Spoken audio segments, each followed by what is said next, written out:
Are we live? Here we go. We are live, everybody. I have no idea who's gonna see this, who's not gonna see it. I don't know. Um, I have comments somewhere over here. This is my first time. Well, my second time, but this is gonna be something that is a little bit more concise, maybe, maybe not. I don't have my lighting on. I don't care right now. Doing this because it is um, a topic that is freaking raw for me.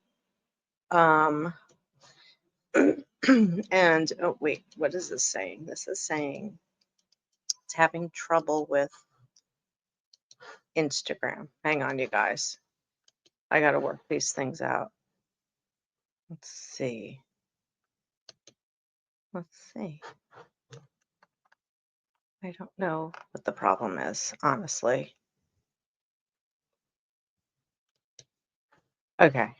I'm just going to remove Instagram. So this is going out over um, Facebook on my private page. Hopefully. I'm pretty sure it is. And YouTube. So, all right. Talking about grief today. Um, let's see.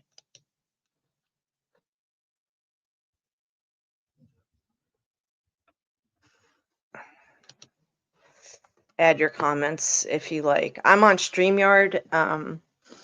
I am streaming live to supposedly YouTube and my Facebook page, my YouTube channel. Well, you know it if you're seeing this. So, um, we euthanized Troy on Monday, and I can't go into details about that. But what I want to talk about um, is very easy for us to question everything that we have done and what could we have done and could we have done more and should I have, or you or me or whatever, should you have done more tests, should you have been more aware, and the saying, you know, hindsight's 2020 is so true because it's like you look back and you're like, oh, it was so clear that there was something going on with him. Um, and it's not so clear because it gets a little confusing. It could get like, like part of it is this behavioral? Is he just acting up? Is this just some behavior that we shaped because we're really good at shaping behaviors? Even me as a dog trainer, it's just what happens, right? So, and shaping a behavior is just reinforcing a behavior repeatedly. Like, say, um, your dog is bringing you your toy repeatedly and over, and you just push it away. You don't throw it, but you push it. Your dog's like, okay, that wasn't a really good throw, but um, you know, you pushed it, so you moved it, you touched it. That must mean you want to engage with me, right? So they keep tossing it at you. Rufus was amazing at this game. I'd have to tell people if you touch that toy, even if you pick it up and move it to the left of you or to the right of you or whatever, he's going to think you're playing with him. So, but um, I think because I am around the dogs a lot. By the way, there are no dogs in here. I can't even tell you how empty it is here, how empty I feel, how lonely I feel, and alone, like all the things, it's just one of those things. And Tammy went to work today. She took yesterday off, but she had to go today. Um, I've got somebody coming in an hour. Fida, my new person, is coming. And she took me and Troy to the vet on Monday. So She's gonna be in shock too. Um, but anyway, I digress. Um,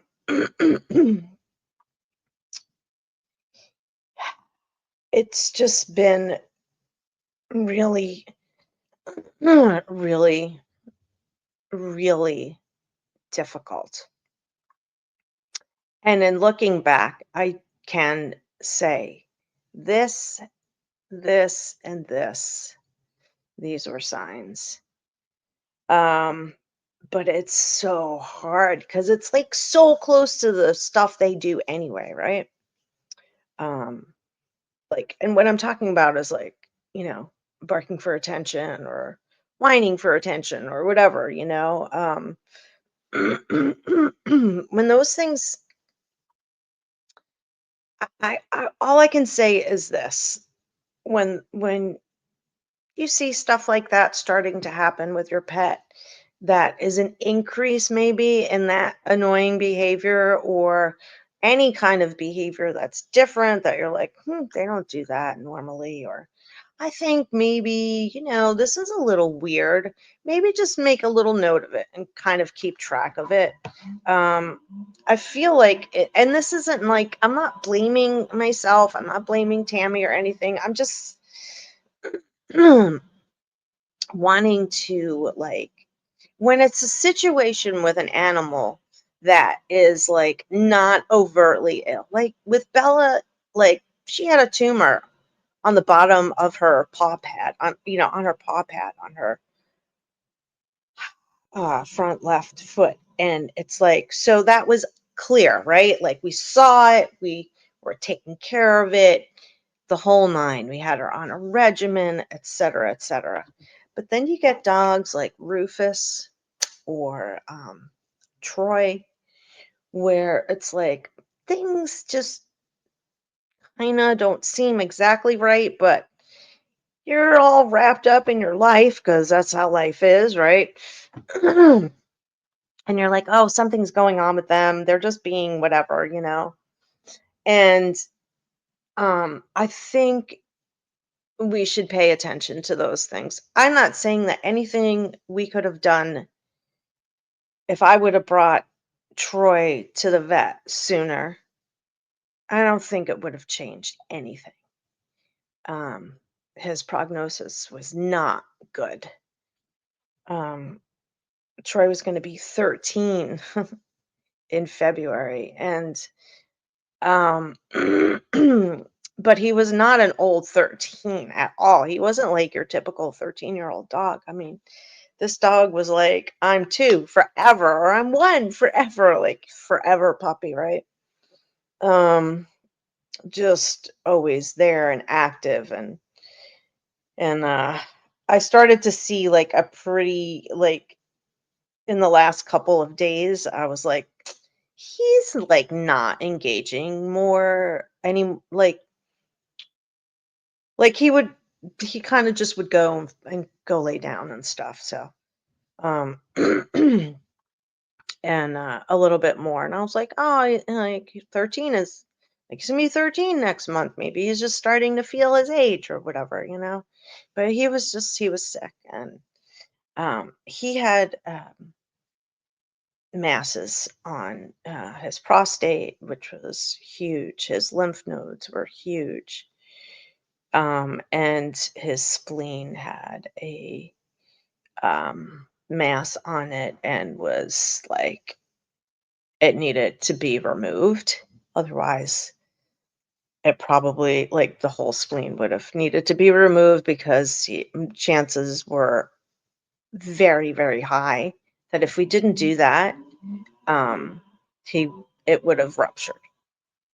Um, and so we made the most difficult decision that I have made, I don't know, ever? Really? Seriously. I can't talk about it because I'll start crying. So we're not going there, maybe some other day. But the decision obviously was to euthanize Troy. Um, and that's what we did Monday afternoon. Um, I just knew something wasn't right with him in the morning, and I called Tammy, and Fida was here. She came here, and I was like, we have to take Troy to the vet. I found the vet over here. I called Dr. Masters' office. He wasn't in yet. And everything just happened like fast and stuff. And the vet I found, I would like her, and um, the vet tech who was with us almost the entire time was amazing. Um, so, just look for those little changes. And you know what?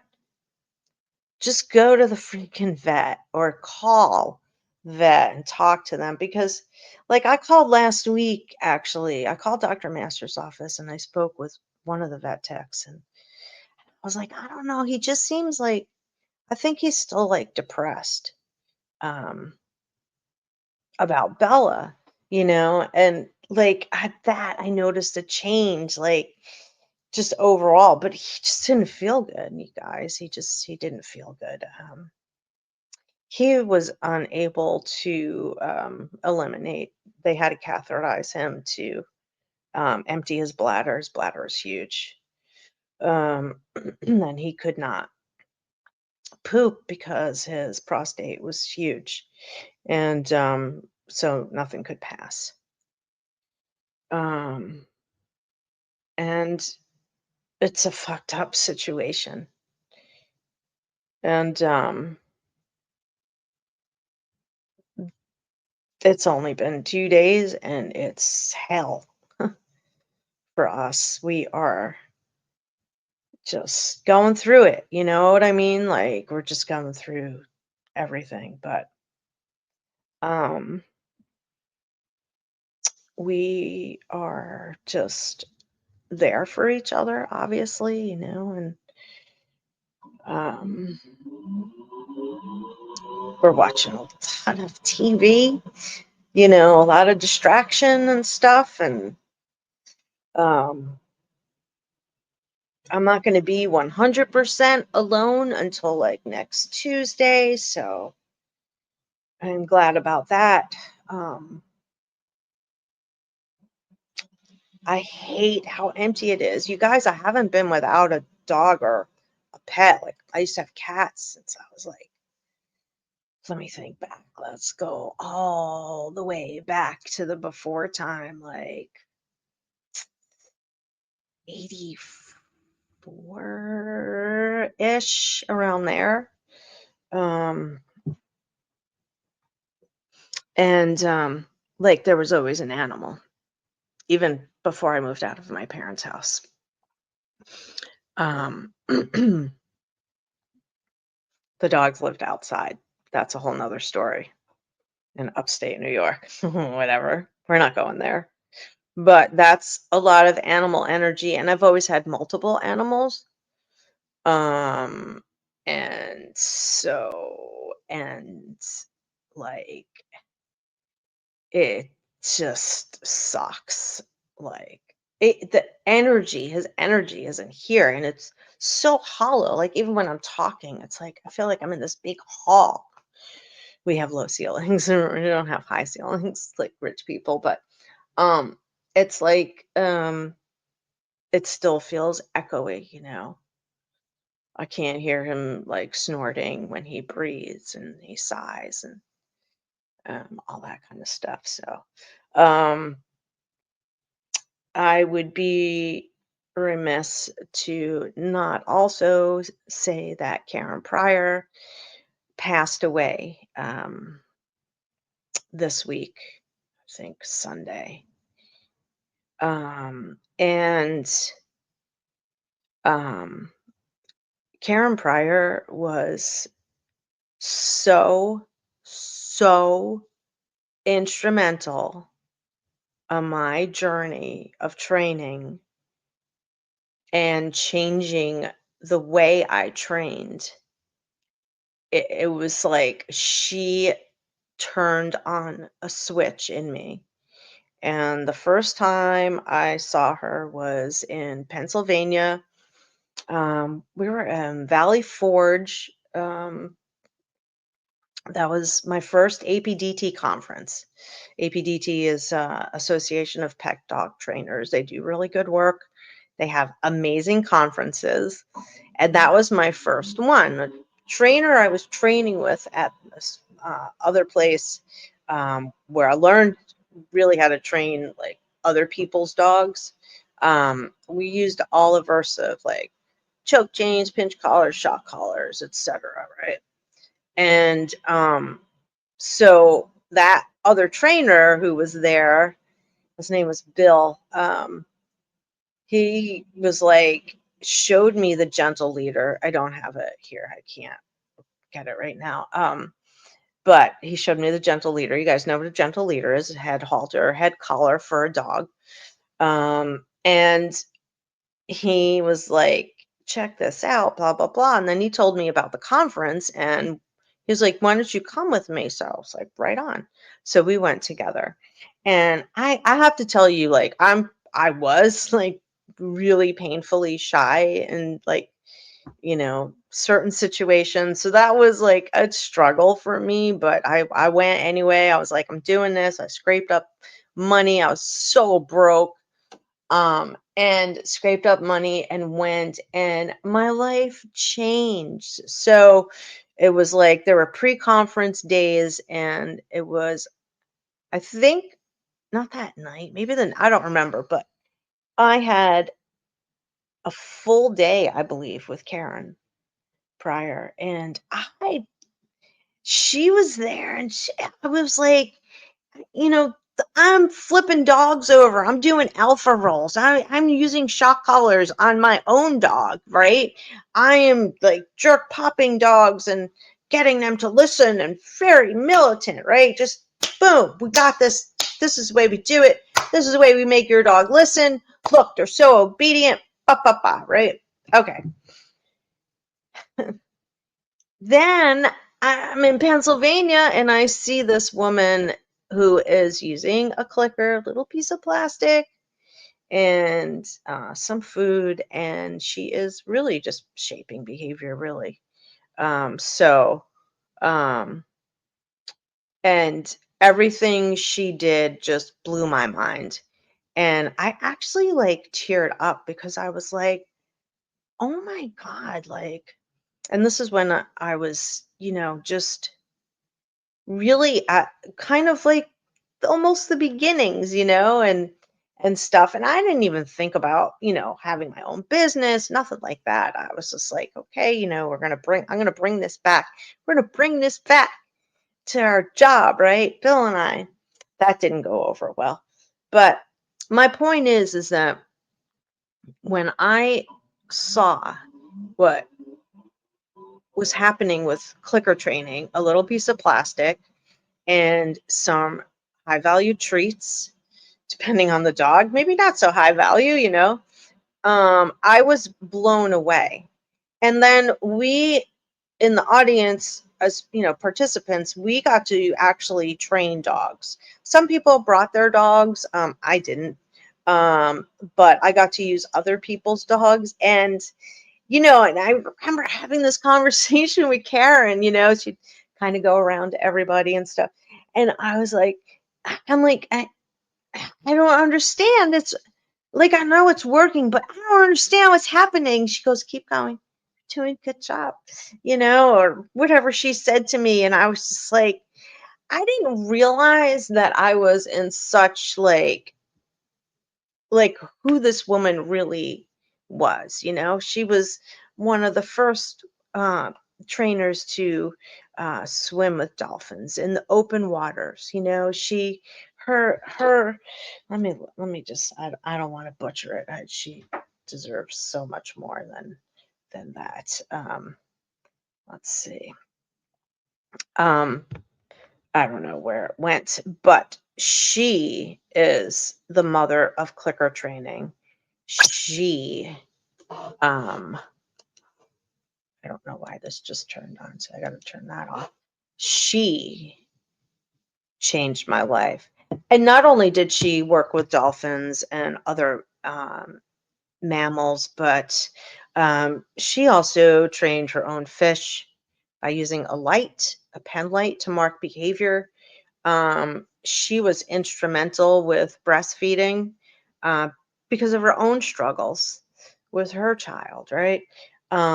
She worked with children on the autism spectrum and showed their parents like the potential.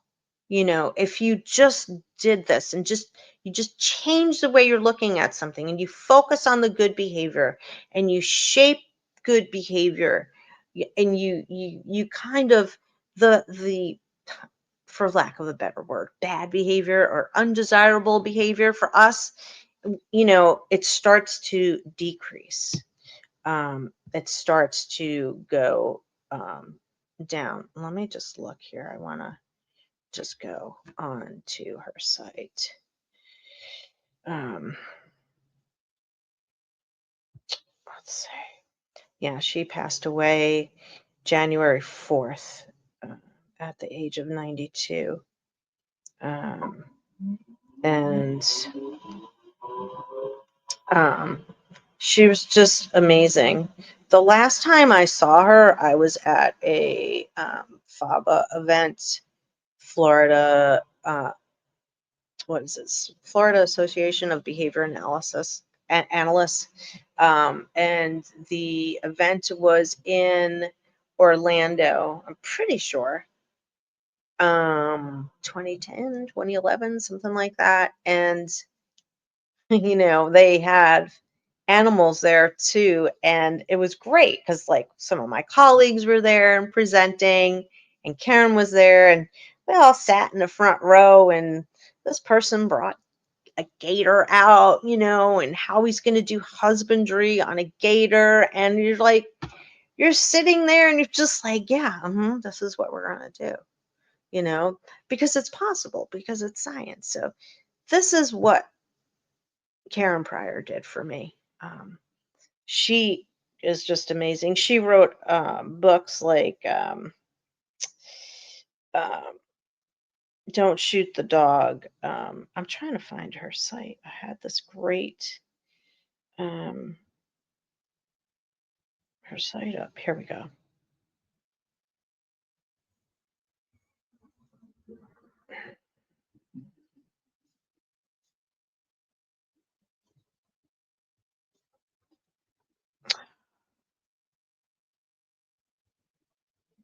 This is not it. Here we go.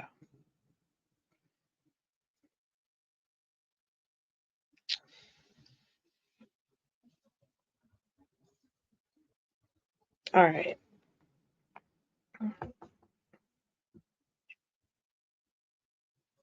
She earned her degree in biology from Cornell University. And her career began at Sea Life Park in Hawaii. It's a marine mammal park. And that was in the 60s, and working with dolphins. And she's known as the modern day. What she did with dolphins became what we now call clicker training. You know, Don't Shoot the Dog: The Art of Teaching, the New Art of Teaching and Training. Excellent book. Um, you know, this is a quote: "When you see an animal's eyes light up, when you see an animal that comes zooming out to do its clicker work, and it's an octopus or a shellfish, it's remarkable, really. We just set them up and let them show us. Right? We set them up for success instead of failure. Uh, but I mean, you've got to go check out her website. She has an academy, Karen Pryor Academy.com, clickertraining.com. Karen is just absolutely an amazing person. And, you know, we will all continue to carry on, um, the great work that she taught us. I know we will. I know I will. I will never stop clicker training. I will always clicker train. It's just easy, it's fast. You're not hurting anyone. You're having fun, and your animal is having fun. You're not having to freaking manhandle, and you don't have to do all that shit. It's like, and it's because of people like Karen Pryor, that I had just the uh, honor to learn from the absolute best. I mean, talk about standing on the shoulders of giants. Like, I never really understood that, but people like Karen Pryor in my world is a giant, just amazing, like, and she changed my life as a dog trainer and as a person too, um, along with countless other people. But um, just RIP Karen, and um, Troy's up there. Maybe he'll see you. Um, and that's pretty much it. Just to recap and wrap up, because I've gone on for 26 minutes, is don't doubt yourself when you think there's something new change or something that is exacerbated, a behavior that is increasing. Like, take your dog to the vet and just be like, hey, I don't know. I just have a gut feeling. Let's see. Um, and you know, I'm pretty sure I'm gonna get insurance this time around, when I got another, dog. Not that, like, we woulda just done whatever, we woulda charged whatever, but and we could've, and it just wouldn't have. It We didn't wanna do that to him. We didn't wanna do any of that to him. Anyway, um, it's much easier when they're, like, sick and ready to go, and they're ready to go. The fact that he was just his regular self and we had to do that is devastating, to say the least. But thanks for listening. And I hope you got something out of this. You can reach out to me at Doggone Positive, pretty much anywhere on social media. Um, Message me, whatever. Email me at scrattyopatty@gmail.com. And I love you guys, and I hope you're having a better week than we are. Thanks for listening.